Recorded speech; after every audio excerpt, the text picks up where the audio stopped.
Right.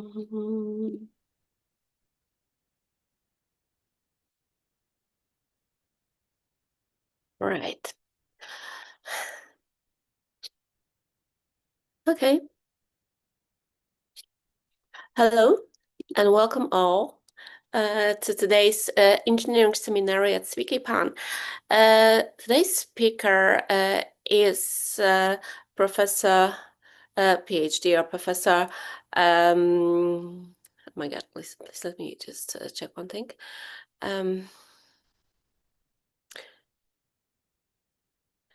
Oh, it's Dariusz Zapała, of course. I'm very sorry because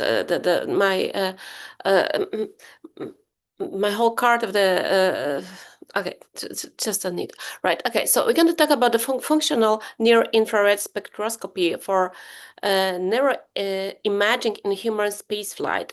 In fact, right now, as you all know, because we all work in space, the space medicine, of course, using AI and computers in space medicine is very edge technology and very needed technology. Of course, just a few days ago, we had the earlier comeback of the Crew 11 from the International Space Station due to the some kind of medical issues. It all went well, but of course we are talking right now about space medicine a lot and about the influence of space medicine. And of course, as we stepped into the sci-fi era of human spaceflight, we're also talking about combining human brain and computer. And I hope that today's lecture will gonna bring us closer to the subject. Please, please, I want to give my microphone to today's speaker. Please forgive me for my English. I just finished a long phone call. That's why my mind is still somewhere else. Okay. Thank you, and thank you for the invitation. This is a great honor to present our experience with measuring brain activity in a space mission condition. And actually, here you can, on the left, you can see an example of what I want to describe today. The situation that we want to track monitoring the brain activity, but not in the traditional way, like before and after the flight, but during flight, which is quite challenging things. And for a long time, it was challenging things from many reasons. I would like to talk about this maybe later. But first, I would like to present something about the idea of the near-infrared spectroscopy. So probably all of us have some previous experience with this technology. If you are familiar with the smartwatches or the Fit bands, maybe you notice that on the back of the smartwatches there is a flicking light, red or green, and in the smartwatches, this light is used to measure the parameters of the blood in our hand, just to give us some indicators of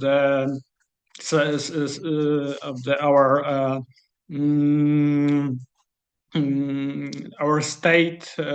Sometimes with some additional that is valid for the medical reason, but also some indicators of the stress or some parameter for the exercises. So probably all of us have some experience with the spectroscopy to measure the biological signals, but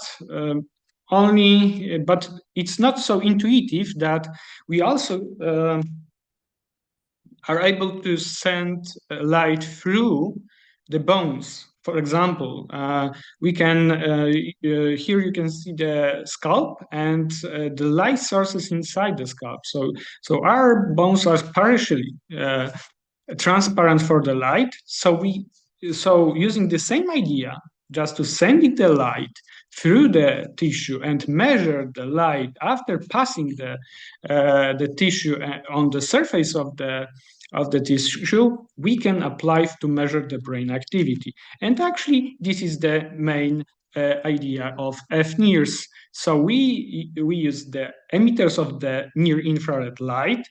In the most cases, the source of the near-infrared light is the LED or lasers. And we need to send at least 2 wavelengths of near-infrared light, just because one of the wavelengths is absorbed by oxyhemoglobin in our blood, and the second one is the deoxyhemoglobin. So when we compare the amount of the light sending from the source of infrared and the amount of the light after passing through the tissue on the surface using the FNIRS detector, we are able to calculate the change in oxy and deoxyhemoglobin concentration. And because oxygen is one kind of the fuel that our brain use when some brain areas is more active, we also we can say more about the role of specific brain region during the task.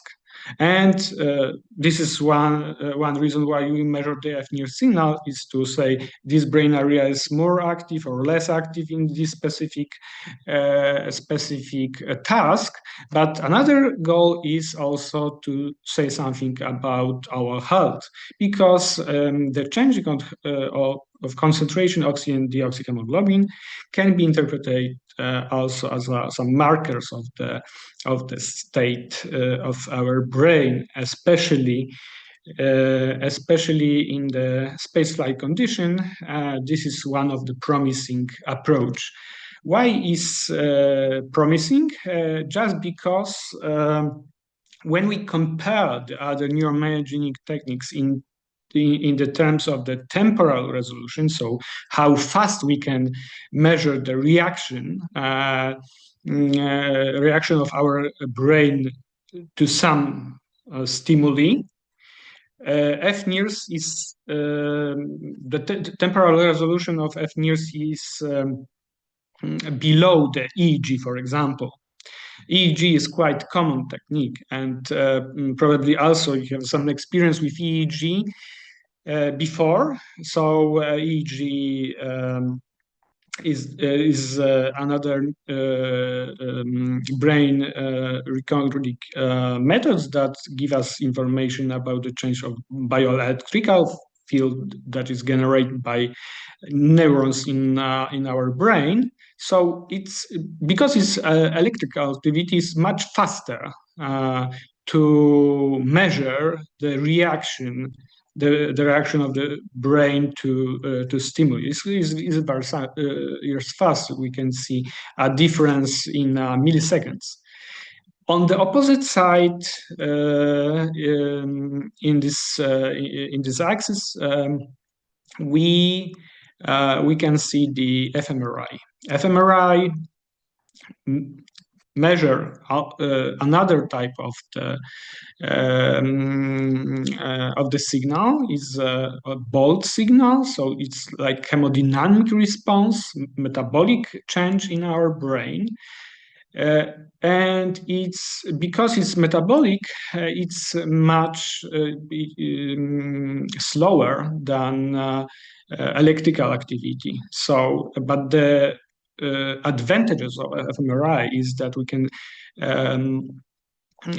analyze the brain activity not only from the surface of the brain, like cortex, but also from some deep structure.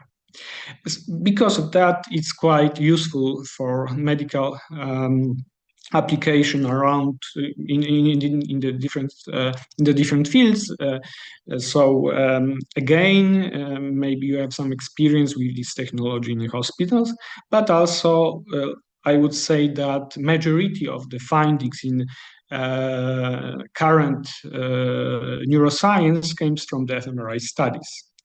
But there is two disadvantages of the both methods, EEG and fMRI. For EEG, the disadvantages is the artifacts, because EEG is quite sensitive for the artifacts from our muscles, head movements, heart activity, or electrical noise from the environment. So you can imagine the electrical noise in the space modules. It's obvious that there is a lot of interference there.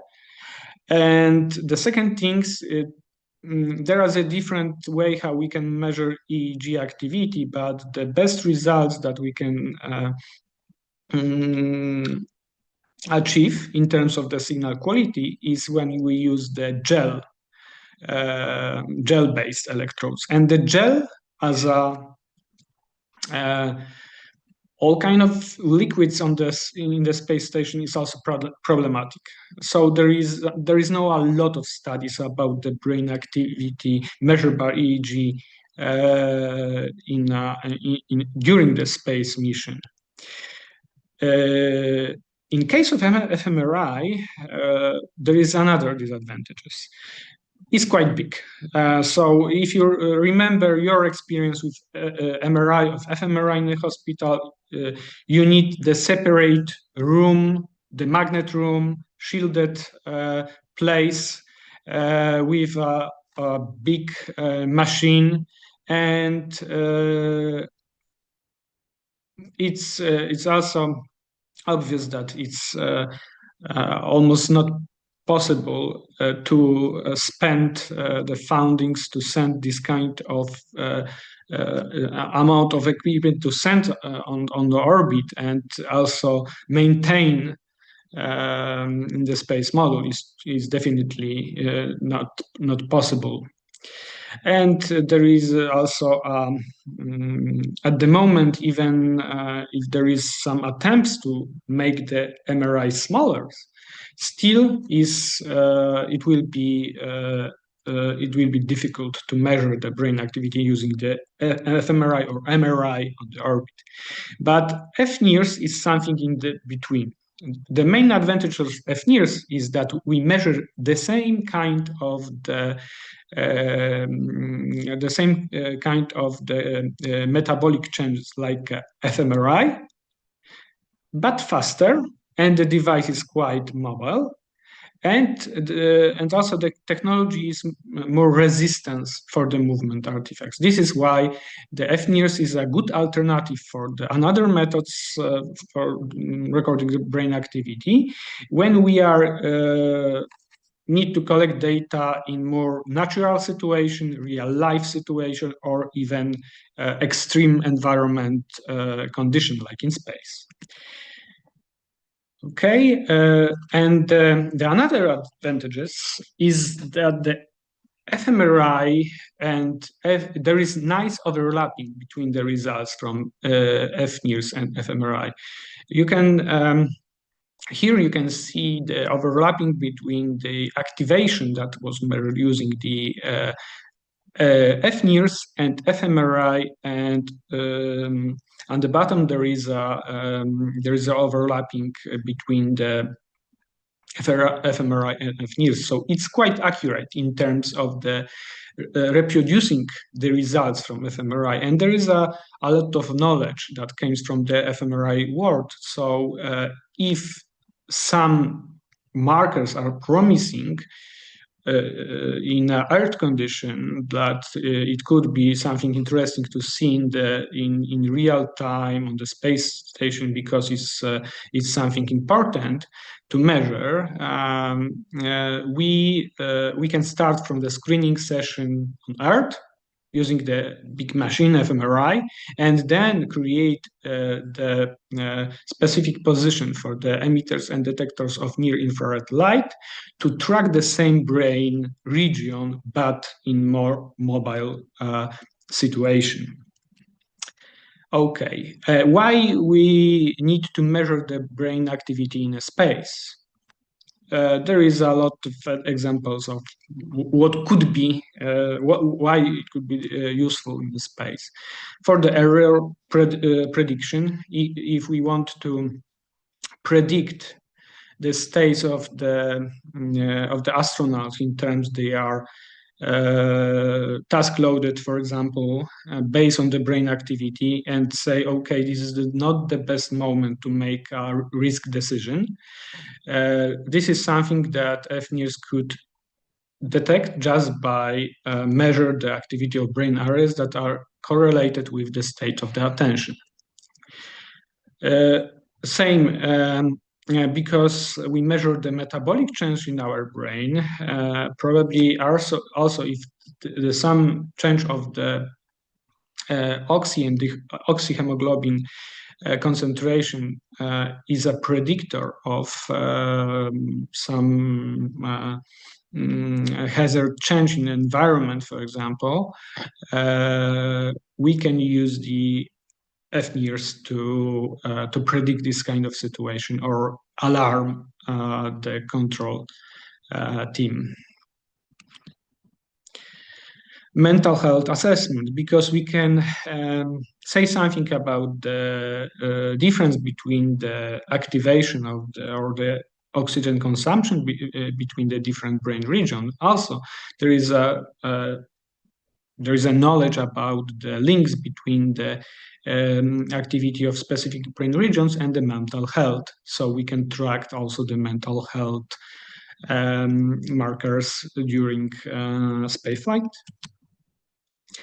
And overall, I would say the health monitoring,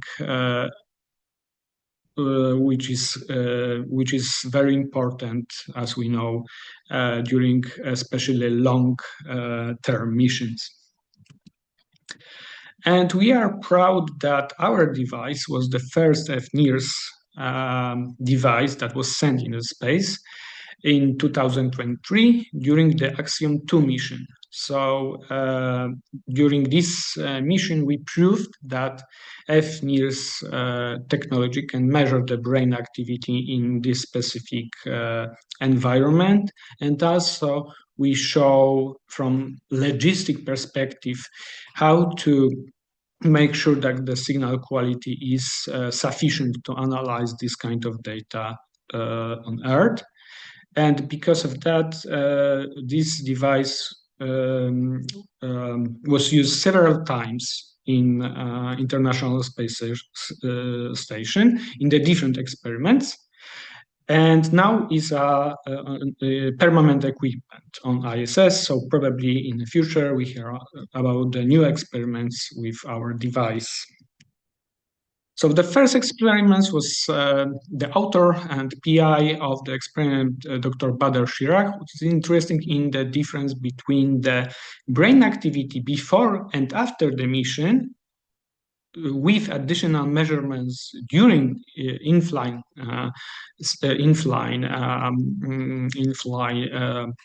conditions.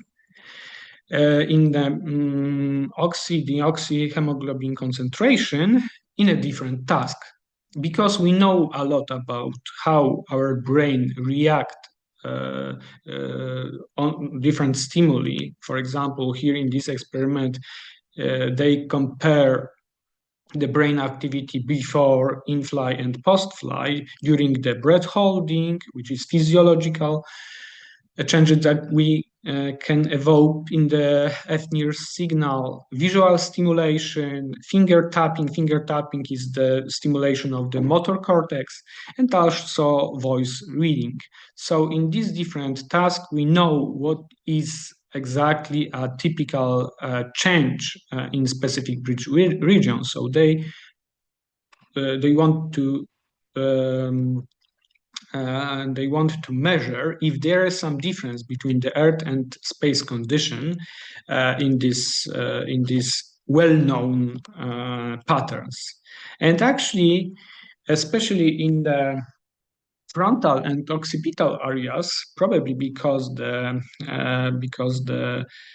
fact that the brain changed a little bit the position in the sculpt in microgravity, there was the highest difference between the patterns during the task on Earth condition and space condition. This is the main results from and output from these studies. And after this mission, after also the examination of the signal quality, which was also really nice, the operator of the mission, Axiom Space, recommend us to another experiment, orbital architecture, with PI Michalis Makos from the Royal Institute of Technology in Sweden. And the goal of this experiment during the Axiom 3 mission was to compare the markers of the cognitive performance and stress level of the astronauts depending from the place in the station. In the different modules, in the different part of the modules in the station, there is a different kind of distractions, like noise, sometimes small and other kind of distractors. So they want to see if this change in environment produce also a difference in the brain activity during the complex cognitive tasks. Is ongoing experiment, so there is no result yet published. And I know that Michalis wish to collect more data from the astronauts in the incoming missions. And yes, a few nice photos from Axiom 3. And as a in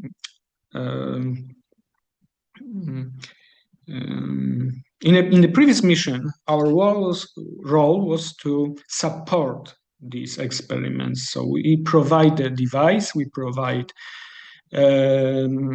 our knowledge about how to create the experiment, how to analyze the data. But during the Axiom 4 mission, we apply to be an author of the experiments. And our goal was to perform a first muscle-free communication on the orbit using our technology, using FNIRS. So we try to build a brain-computer interface in the space condition. The brain-computer interface, this is the kind of system that establish a communication between the brain activity and the external application or the device. So we create something like a feedback loop. So first we record the signal from the brain. We can use EEG, fMRI, or FNIRS like in our case. And then we need to process this signal. So we need to find meaningful features in the signal, like that something represents some specific state. If we want to control something, we need to at least 2 states. Okay, so we need to something what will be the 0 and 1 in the binary code. So I'm sorry. So in case of the BCI, we need to find the features that can be classified by using the machine learning algorithm as a one or another category. And there are different methods how to evoke this specific changes in the brain. One is, for example, to compare the brain activity during the imagining of the right or left hand movement. In our case, the task was to multiplying in the mind 2 digits numbers in the one condition and the second condition, the zero state, was the relaxation. So first we need to record the data, and then we need to find the change in the brain signal that represent one or another state, because after we can control application or the device using just this brain modulation. For example, if I want to move the cursor or the object on the screen on the left side or right side, I need to imagine the right hand movement or either the left hand movement. This is the basic idea. And because at the end we can compare our thoughts with the results, like moving objects and decision that we make, we can adjust our modulation according to the effects. If I'm effective in the way how I need to imagine something or how I need to modulate the brain activity, then from trial to trial, from session to session, I can increase my accuracy in controlling the wheelchair, prosthesis, or application. So this is not something new for BCI on Earth, but this is completely new for BCI in space. Why? Because we measured change of blood parameters, and the blood is of course the liquid, and it's behave in a different way than in Earth. So the first goal of the experiment was to compare the brain activity from Earth condition and space condition, and find if we can classify and find the brain activity patterns effective in Earth, it will be the same in the space condition or not. And again, our task was we concentrate on the two brain areas, just because one brain area activation correlate with the cognitive load is dorsal lateral prefrontal cortex, and the second brain area, middle prefrontal cortex, correlate with the activity during the resting state, during the mind flow, and this kind of default states.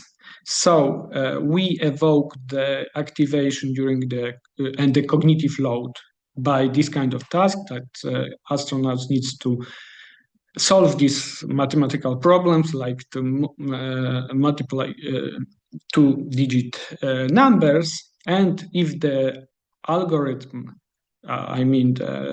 classify the brain activity properly, display a bar in direction to the icon that represent the focus. These dots represent the focus. In second state, during the relaxation state, we have the opposite situation. So if the classifier identify during the relaxation properly, this state it moved the blue bar in direction of the meditation icon, and we collect not only the brain activity measure, the FNIR signal, but also the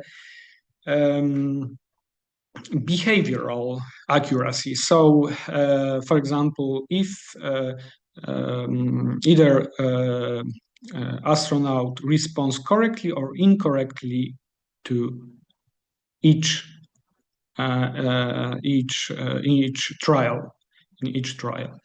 So at the end, we can also try to predict, only based on the brain activity, if the astronaut is effective or not in each specific trial during the experiment. And the first thing was to see if there is some difference in the signal quality between the Earth and space. Just because if at the beginning there is some difference in the signal, also our final results probably are biased by the signal quality itself. So we compare the signal quality between these two conditions, and there was no significant difference in terms of the how good signal is, which is a nice result. And the second thing is the brain-computer interface performance. The BCI is effective if recognize correctly our will. If in each trial, the machine learning algorithms can recognize correctly the will to move the object on the right or left, it's a correct reaction. If not, it's incorrect. So in BCI research, we say that if the performance, I mean the percent of the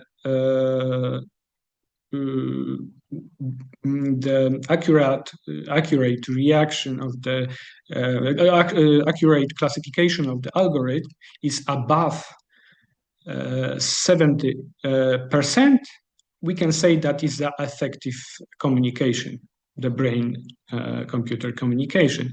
And again, most of our results, most of our session is above this threshold, which is also very nice outcome of this study. And we also try to compare this performance on Earth and space, and again, astronauts effective in on the similar level under the Earth or space condition.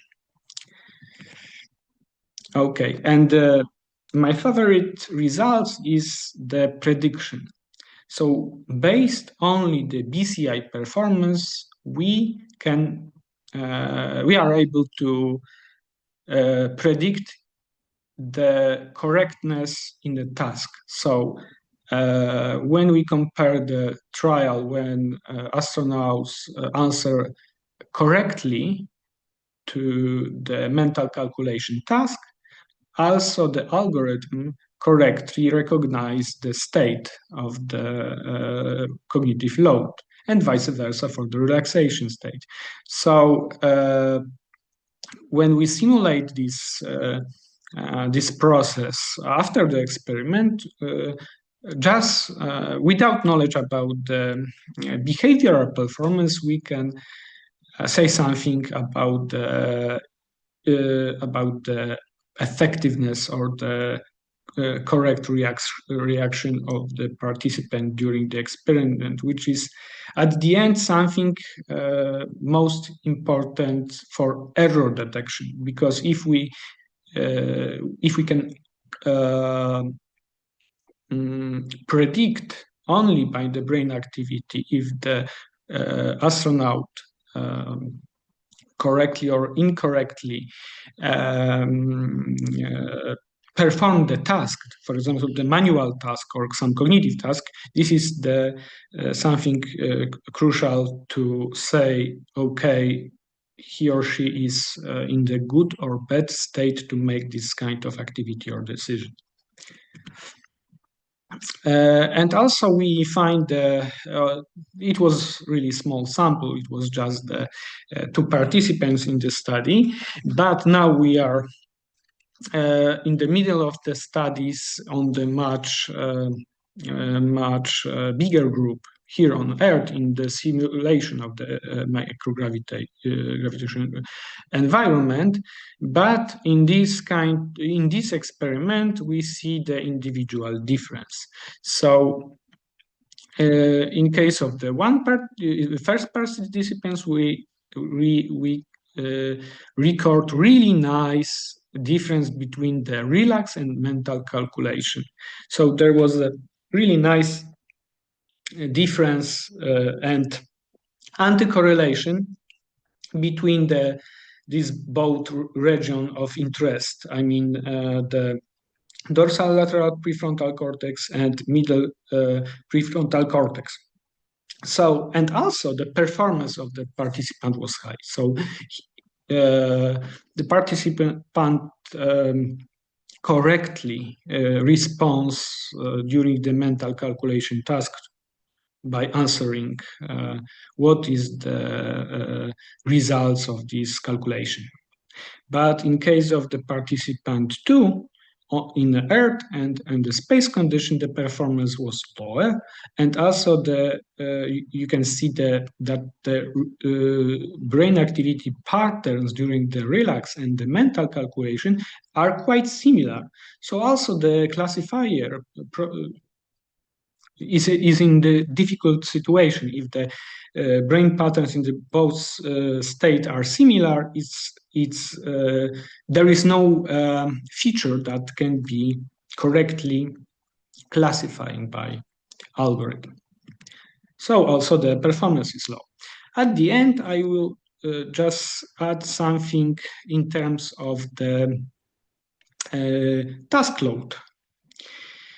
Because this is the questionnaire that the questionnaire we used to measure how difficult this experiment was for our participants on the Earth and space condition. So we compared the mental demanding, physical demanding, temporal demanding scale, and also performance, effort, and frustration. And the red line is the line that is the boundary between the I'm sorry between the medium workload and the high workload. So if something is below, we say that this is the medium workload, so it's, let's say, normal situation. It's not super easy, but it's optimal. But if it's above the red line, it's somewhat high workload, which is still acceptable, but we see that this is a quite demanding task. But if we are above the blue line, it informs us that our participants perceive this task as a high workload, which is not very good. It means that they need to put a lot of attention and efforts to be accurate during the task. This is something that needs to be improved, that BCI maybe is effective way, or let's say quite effective way to recognize the brain states in the space condition, but still it's something that is especially mental demanding. So this is information for us that BCI in the future needs to pay more attention to ergonomics of the system, and also how to make a task more in optimal range of the performance and demands from the astronauts. Because if it's too demand, probably no one wants to apply this kind of technology in the space station, just because this is another demanding activity, and there is a lot of demanding activities on a space station. Okay, basically it was my conclusion, and I will be happy to answer for your question, and thank you again for invitation.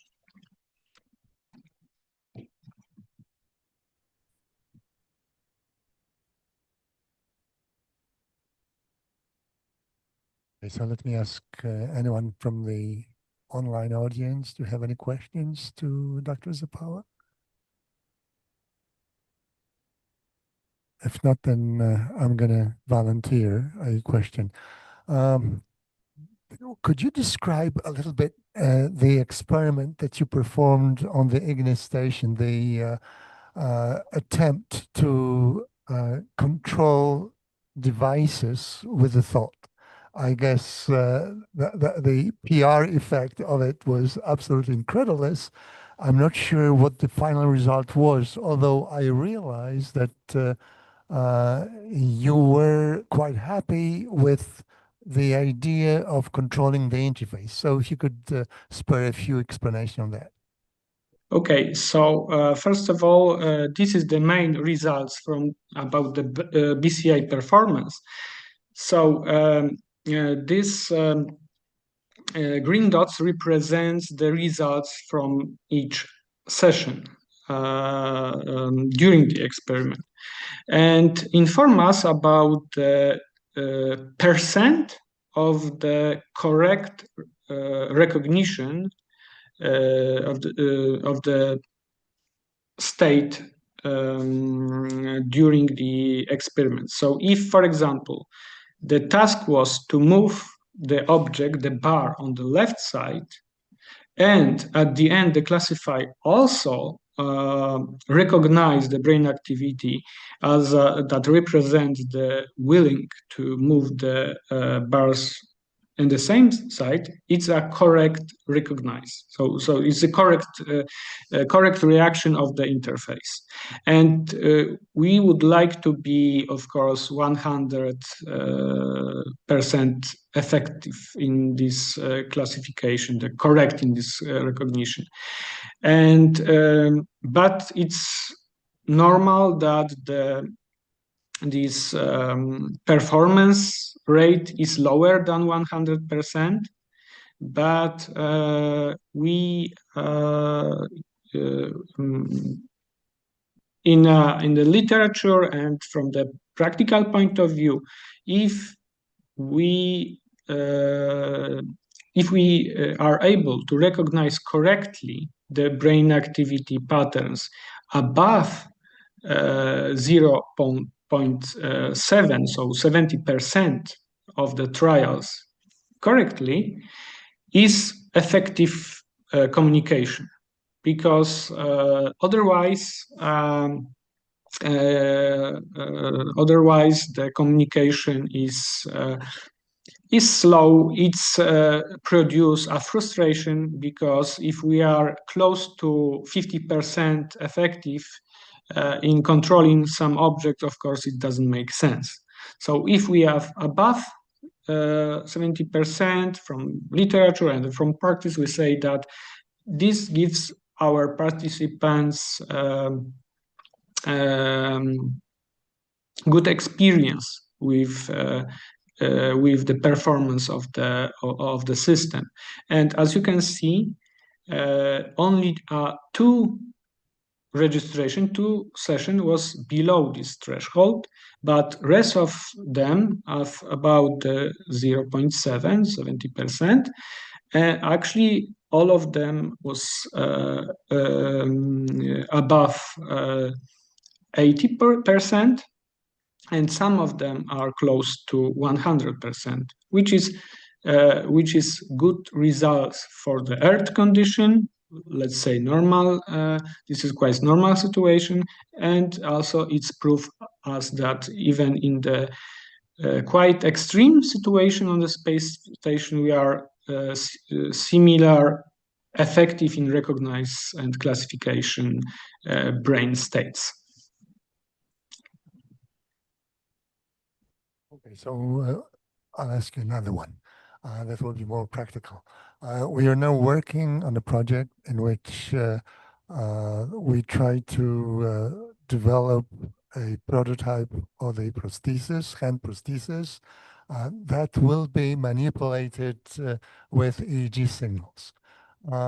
Obviously, the ideal situation would be that you don't use your hand to move your prosthesis, but you just try to stimulate it with your thoughts. So what do you think is the trend nowadays? Is there a chance that that kind of interface is feasible at all?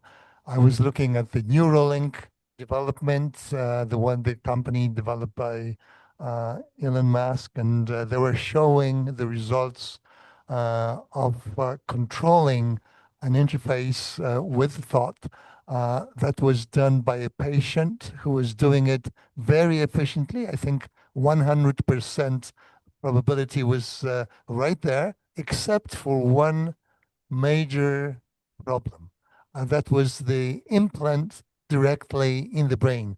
And that fact itself creates an incredible challenge, because you have years and years of clinical trials, and this case of innocuity or safety for the patient is crucial. So do you think that there is a way of combining research in your area with some other non-destructive or non-interfering means to get into the direction that now Neuralink is getting? Actually, in case of any kind of BCI, also the Neuralink, the problem is degrees of freedom. I mean, because, for example, in prosthesis, you have a lot of joints. So if I want to control my hand,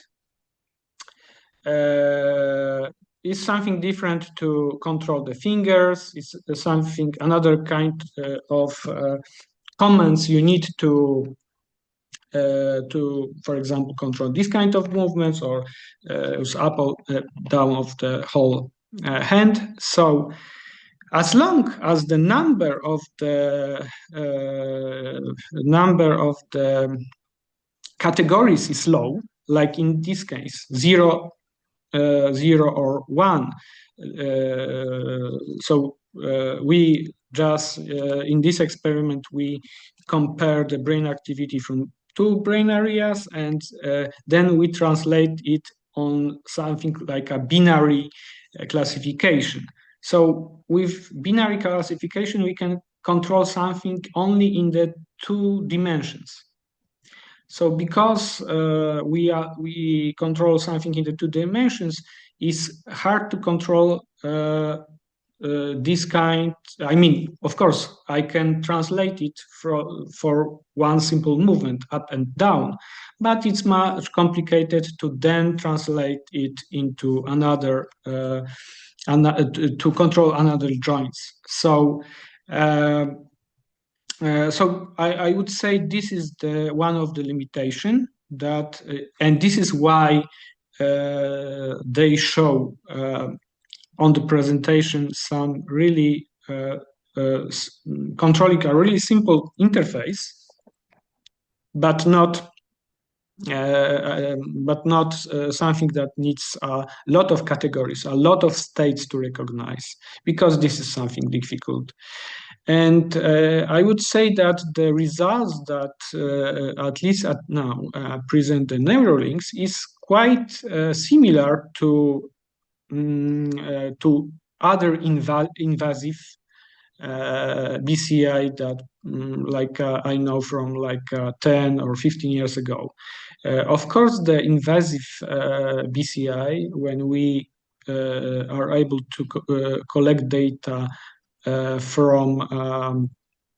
directly from the brain cortex, is a better situation, because there is a less interference, and we are more precise in terms of the localization of the signal source. But still, the number of the movements that you can control using Neuralinks or other brain-computer interfaces is limited. This is why, for example, controlling the wheelchair movement, like forward, backward, left or right, it's much easier because we need less categories to recognize and then translate it into the movement than, for example, to control the whole quite complicated hand movements. So. Okay, and the final one is, what are your plans for the near future? Any more space experiments? Yes, yes, we are still cooperate with Axiom Space, and now the part of the offer of the Axiom Space is the support of the experiments that contains brain activity measures, and so we are looking for a new experiments that will be planned for the near missions and ready to support it, because our device is already on the station, so it's quite convenient also for the crew to start a new experiment, new measurement, without sending a new set. So we are still working with Axiom, and also because our devices are our device is not only dedicated for the space brain monitoring, we all still improve our device in application in other extreme environment condition, like some extreme environmental condition also here on Earth. Okay, great. Well, keeping our fingers crossed for your success, and thank you very, very much for your lecture. You're welcome. It was Thanks a pleasure. Bye-bye. Thank you. Bye. Thank you.